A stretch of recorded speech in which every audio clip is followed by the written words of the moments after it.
The body just works when it's young. That's the quiet assumption everyone lives with for decades. Jump off a swing set, land hard, get up laughing. Stay up all night, function the next day. Eat whatever, sleep however, move without thinking. The body is just there, doing its job, invisible in its reliability. Until one day it isn't. Until one day something hurts for no reason and doesn't stop hurting. And nobody warned about that. Nobody mentioned that the body, this faithful companion that's been there since birth, would one day start sending confusing signals. Would start asking for things it never needed before. Would start saying no to things it always said yes to. My name is Annie. And somewhere in my 30s, my body began speaking a language I didn't understand yet. A language of aches and limitations and strange new rules. It's taken years to learn how to listen. To understand that this isn't betrayal exactly, even though it feels like it sometimes. It's just change. The kind of change nobody really prepares anyone for, because how do you prepare someone for the slow dissolving of something they've always taken completely for granted? The first hint came with sleep. Or rather, with the sudden inability to sleep the way sleep had always happened before. For decades, sleep was easy. Head on pillow, eyes closed, gone. 8 hours later, awake and ready. Simple. Automatic. A process that required no thought and no effort. But then came the night when sleep just wouldn't arrive. Lying there in the dark, tired but unable to cross over into rest. Mind spinning for no particular reason. Body uncomfortable in ways it had never been before. And when sleep finally came, it was thin, fragile, easily broken by small sounds or slight discomfort or the need to use the bathroom at 3 a.m. That became the new pattern. Sleep that had to be earned instead of simply received. Sleep that required the right temperature, the right position, the right amount of quiet, the right pillow arrangement. Sleep that came in pieces instead of solid blocks. And waking up no longer meant feeling refreshed. It meant feeling like rest had happened but not quite enough of it. Like the body had tried to repair itself overnight but didn't have quite enough time to finish the job. Nobody warns about that. Nobody mentions that sleep, that most basic and essential thing, becomes complicated. Becomes something to think about, to work at, to sometimes lose despite being desperately tired. The young take sleep for granted in a way that becomes impossible to remember once it's gone. They complain about being tired as if tiredness is unusual, as if the solution is simply to sleep more. But they don't know yet. They don't know that the body will eventually become a poor sleeper. That it will wake up at odd hours for no reason. That it will resist rest even when rest is what it needs most. Another moment arrives without warning, bending down to pick something up off the floor. A simple movement, done thousands of times before without a single thought. But this time, on the way back up, something pulls. Something in the lower back sends a sharp, bright message. Pain, real pain. Not the kind from an injury or an accident, just pain from moving. From doing the most ordinary thing in the most ordinary way. And that pain doesn't leave. It settles in, takes up residence, becomes a constant companion for days, then weeks, then longer. The first time this happens, there's confusion. What did I do wrong? When did I hurt myself? But the answer is nothing and never. Nothing was done wrong. No injury occurred. The body simply decided that this particular movement, this basic bending and straightening, was now something to be cautious about. Was now something that might hurt. The back, which had been invisible and reliable for decades, suddenly demanded attention. Suddenly had opinions about how to sit, how to stand, how to sleep, how to move. As the years passed, other parts of the body began speaking up too. The knees, which had run and jumped and climbed and knelt without complaint, started making sounds. Little clicks and pops when going upstairs. A stiffness in the morning that took a few steps to work out. Nothing terrible. Nothing dramatic, just presence. Just a quiet reminder that they were there doing their job but finding it harder than they used to. The hands changed in ways that felt personal, intimate, because hands are visible. They're always there in sight, performing hundreds of small tasks every day. And one day, looking down at them, there was a moment of not quite recognizing them. When did they start looking like this? The skin a little looser, the veins more prominent. Small spots appearing that definitely weren't there before. These were starting to look like older hands, like parent hands, like the hands that belonged to some future version of self, except that future had somehow arrived without announcement. And then the hands started hurting, just slightly at first. A little stiffness in the morning, a small ache after typing or writing or gripping something tightly. Nothing worth complaining about, nothing worth even mentioning. But there, present. A low hum of discomfort that ebbed and flowed but never completely disappeared. Opening jars became harder. Carrying heavy bags required more effort. The hands, which had always been strong and reliable, needed help sometimes. Needed consideration, needed rest. There's something else I still think about. The way cold weather suddenly mattered. Growing up, cold was just cold. Put on a coat, deal with it, move on. But somewhere in the middle years, cold became a different thing entirely. It sank deeper. Got into the joints and settled there, made everything ache in a dull, persistent way. The knees knew when rain was coming. The hands hurt more in winter. The back needed extra layers. The body, which had once tolerated any weather with indifference, now had preferences, had needs, had demands that couldn't be ignored. Old people used to talk about this.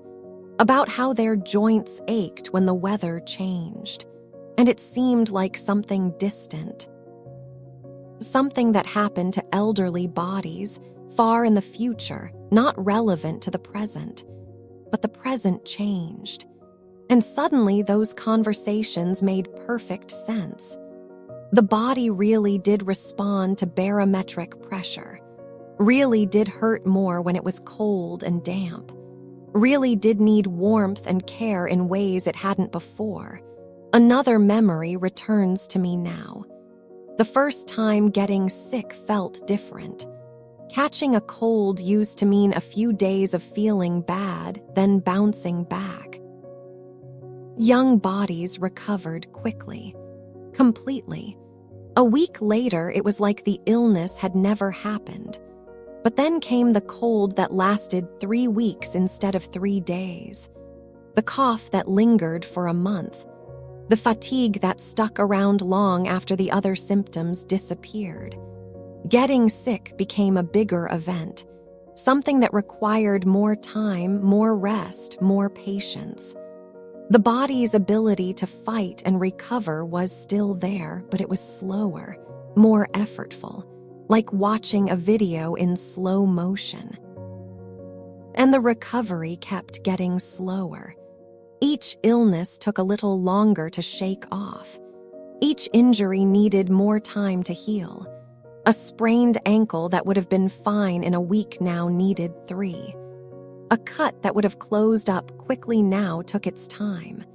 The body was still doing its job, still healing and repairing and fighting off infection. But it was doing it at its own pace now, a pace that couldn't be rushed or argued with. There's a moment many people experience but rarely talk about. The moment of not being able to do something that used to be easy. Not because of injury or illness, just because the body decided it didn't want to anymore, like running. Some people loved running when they were young, could run for miles without thinking about it. But one day the knees said no, or the back said no, or the hips said no. And running wasn't possible anymore, at least not the way it used to be. Not with that freedom and ease and thoughtlessness. That loss feels personal. Because it's not about choosing to stop something. It's about the body making the choice.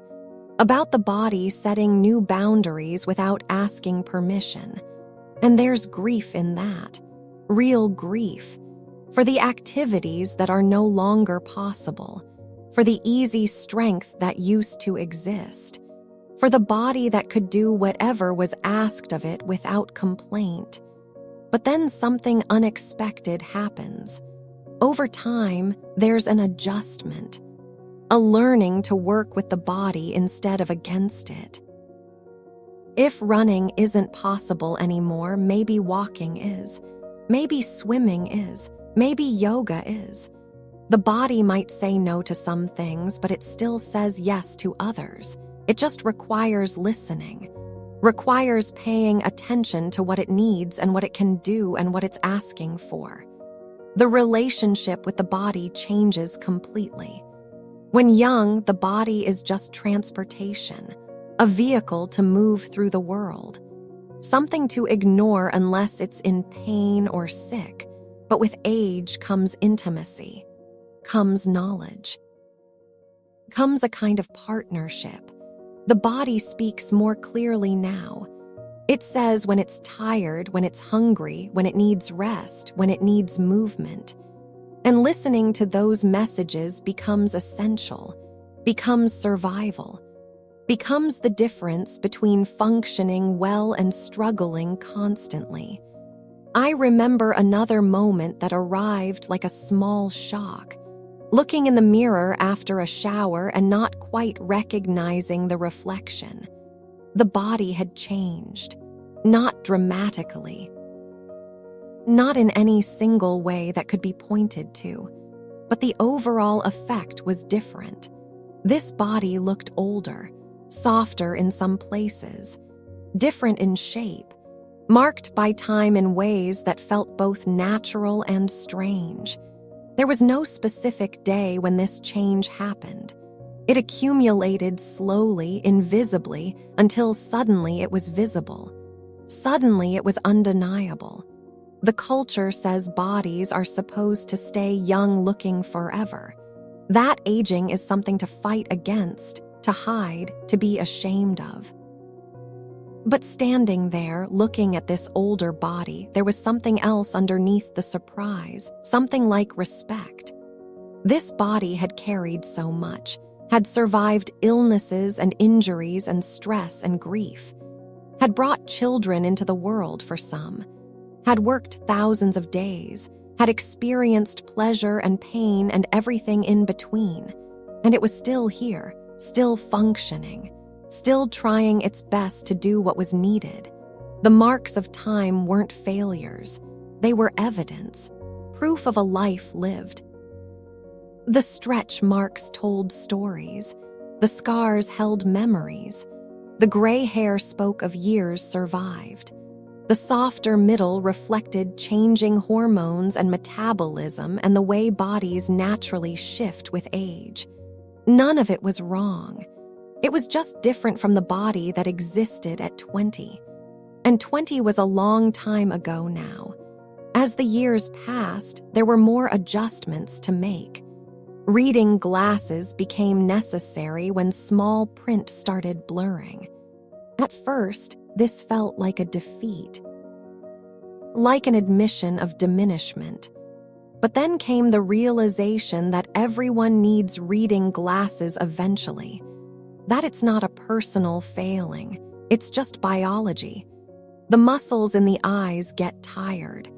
The lens becomes less flexible. It's normal, it's expected, it's fine. And the glasses, once accepted, became helpful, became tools instead of symbols of aging. Hearing changed too, not dramatically, not in a way that required hearing aids yet, but in subtle ways. In crowded restaurants, conversations became harder to follow. Multiple people talking at once created a wall of noise that was difficult to parse. The ability to filter sound, to pick out one voice from many, started to fade. And that created moments of frustration, of asking people to repeat themselves, of nodding along and hoping context would fill in the missed words. Nobody warns that hearing loss isn't sudden, that it doesn't arrive all at once with a clear before and after. It's gradual. It's sneaky. It's the kind of thing that gets dismissed for months or years before being acknowledged. And by the time it's acknowledged, adjustments have already been made. Sitting in quieter sections of restaurants, turning up the volume on the television, asking people to face forward when they talk so their lips are visible. Small adaptations that happen without conscious decision until one day, looking back, it's clear how much has changed. The metabolism shifted in ways that felt unfair. Eating the same foods in the same amounts that had always worked suddenly resulted in weight gain. The body processed food differently, held onto calories more efficiently, required less fuel to function, and trying to lose weight became harder, much harder. The methods that worked at 30 didn't work at 40. The methods that worked at 40 didn't work at 50. The body kept changing the rules without providing a manual. And then there was the fatigue. Not the tiredness that comes from a bad night's sleep or a long day, but a deeper tiredness, one that lived in the bones, that made afternoons feel impossibly long, that made the idea of going out in the evening feel overwhelming. Energy became a limited resource that had to be managed carefully. Saying yes to one activity might mean saying no to another because there simply wasn't enough energy for both. This was hard to accept. When younger, energy felt infinite. Plans could be stacked. Activities could be crammed into every available hour. Rest was for later. Rest was for weekends. Rest was something to catch up on eventually.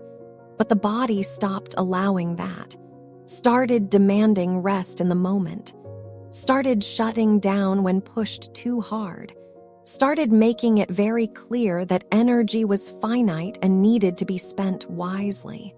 There's something else I still think about. The way sleep position became critical. Sleeping used to be possible anywhere, in any position. Couch, floor, car didn't matter. But now the wrong pillow meant neck pain. Sleeping on the stomach meant back pain. Sleeping without proper support meant waking up stiff and sore. The bed itself mattered. The mattress had to be right, not too soft, not too hard. The pillows had to be exactly the right height and firmness. Sleep required accommodation now, required setup, required thought, and getting out of bed in the morning became a process, not a simple movement from horizontal to vertical, but a careful transition, sitting up slowly, waiting a moment for the body to adjust, stretching before standing, moving gradually instead of quickly. The body needed time to wake up, needed gentleness, needed patience with itself. Stairs became noticeable in ways they'd never been before, not impossible, not even difficult necessarily, but present, aware. Going upstairs required effort, required breath, required the knees to cooperate. Going downstairs required attention, required care, required balance that couldn't be taken for granted anymore. And buildings without elevators became considerations. Events on upper floors became things to think about before agreeing to attend. Another memory returns to me now. The realization that hangovers had become catastrophic. Drinking used to be easy.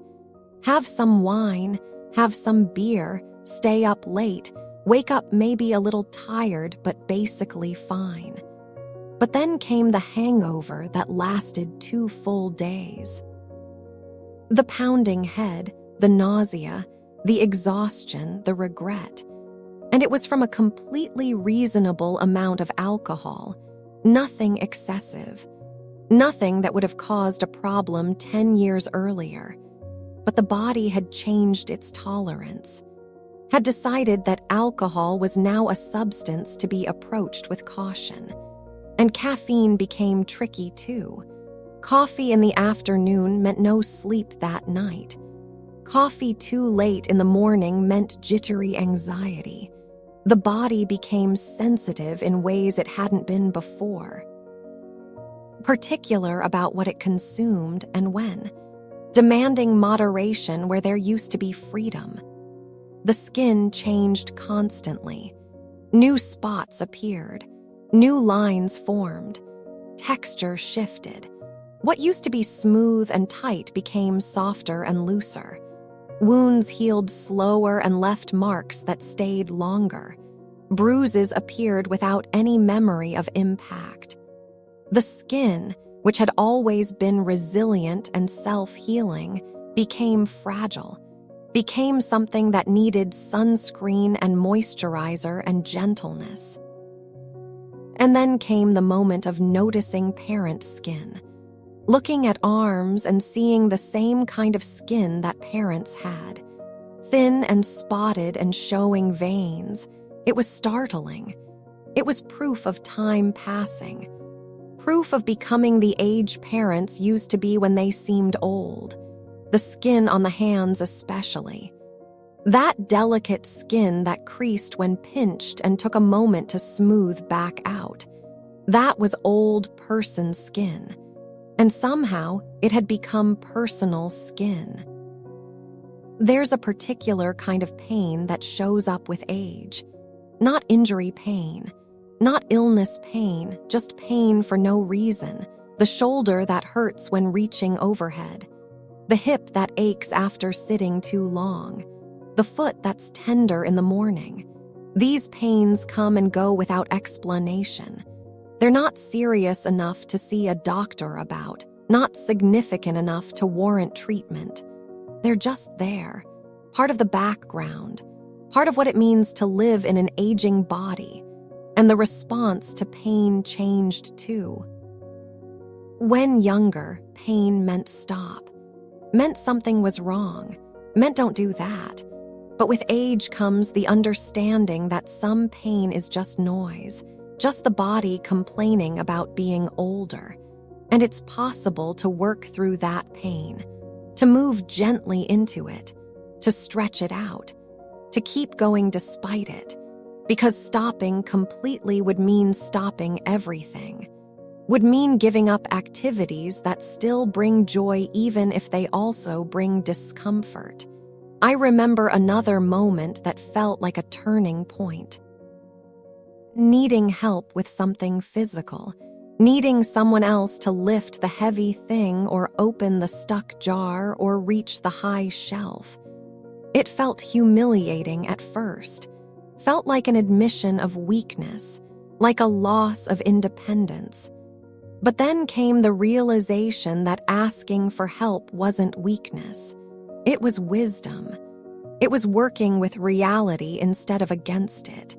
And people were usually happy to help, usually didn't think twice about it. The body became a thing to be grateful for instead of a thing to ignore or criticize. Every morning it woke up. Every morning it breathed and moved and functioned. Not perfectly. Not the way it used to, but well enough, good enough. Still here, still working, still trying. That became enough. That became something to appreciate instead of something to take for granted. There were losses, yes, real losses, the easy strength of youth, the resilience, the ability to do anything without consequence. Those things were gone and weren't coming back, but they were replaced with something else, with knowledge, with understanding, with a kind of partnership between self and body that didn't exist before. The body taught patience, taught acceptance, taught that life doesn't stay the same forever and that's okay. That change is inevitable and fighting it only causes suffering. The body taught limitation, and within that limitation, creativity, finding new ways to do things, finding different activities to enjoy, finding pleasure in movement that's slow and gentle instead of fast and hard. As the years continued to pass, there was less surprise when something new hurt, less shock when another limitation appeared. The pattern was familiar now. The body was getting older. That's what bodies do. And each new ache or pain or change was just part of that process. Not a betrayal, not a failure, just reality. Just time doing what time does to everyone who's lucky enough to get older. And there was luck in it. Real luck. Because the alternative to aging is not aging. The alternative is not getting these extra years, not experiencing this gradual accumulation of aches and limitations and changes. Every gray hair and every wrinkle and every morning stiffness is proof of life continuing, proof of survival, proof of getting to be here longer.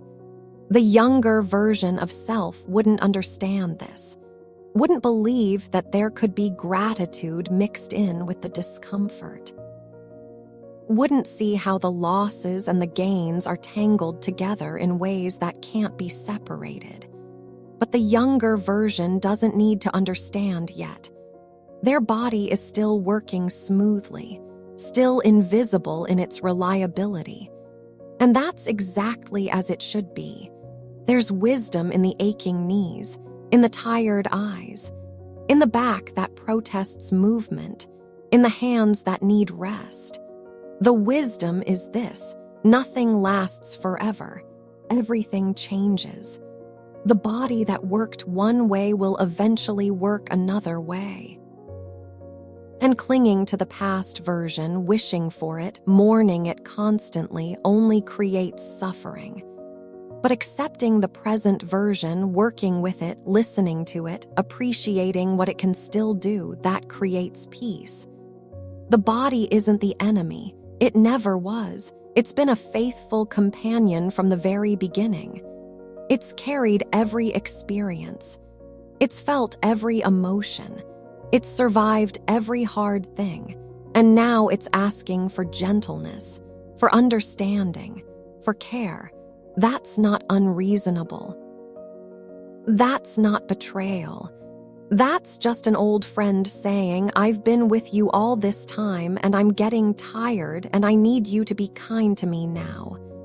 And so the relationship shifts from taking to giving, from demanding to listening, from ignoring to noticing. The body speaks every day, in small twinges and larger pains, in energy levels and need for rest. And learning to hear what it's saying, learning to respond with compassion instead of frustration, learning to say thank you instead of why aren't you working better. That's what aging teaches. Nobody warns about this because it's impossible to explain to someone who hasn't experienced it yet. The words exist, but the understanding only comes through living it. Through feeling the first ache that doesn't go away. Through waking up stiff one too many times. Through watching the body change in the mirror day by day until suddenly it looks completely different. Through all the small accumulated moments that add up to this one truth, the body ages, it just does. And no amount of preparation can prevent the surprise of it, the strangeness of it, the grief of it, but also the beauty of it, because this aging body is proof of time spent on earth, proof of experiences lived, proof of survival. Every limitation is also evidence. Evidence of a life that's been long enough to accumulate somewhere. Some marks, some changes, and that's not nothing, that's actually everything. The young are beautiful in their smoothness, their ease, their effortless strength. But there's beauty in the aging body too, in its stories, in its scars. In its evidence of having been here, doing the work, living the life. That beauty is harder to see. The culture doesn't celebrate it, doesn't point it out, doesn't value it. But it's there, it's real. And learning to see it, learning to appreciate this body exactly as it is right now, with all its aches and limitations and changes, that's a gift. A hard-won gift. But a gift nonetheless. So the days continue. The body continues. Aging continues. And somewhere in the middle of it all, there's peace. Not despite the changes, but because of them. Because they're proof of life. Because they're part of the deal.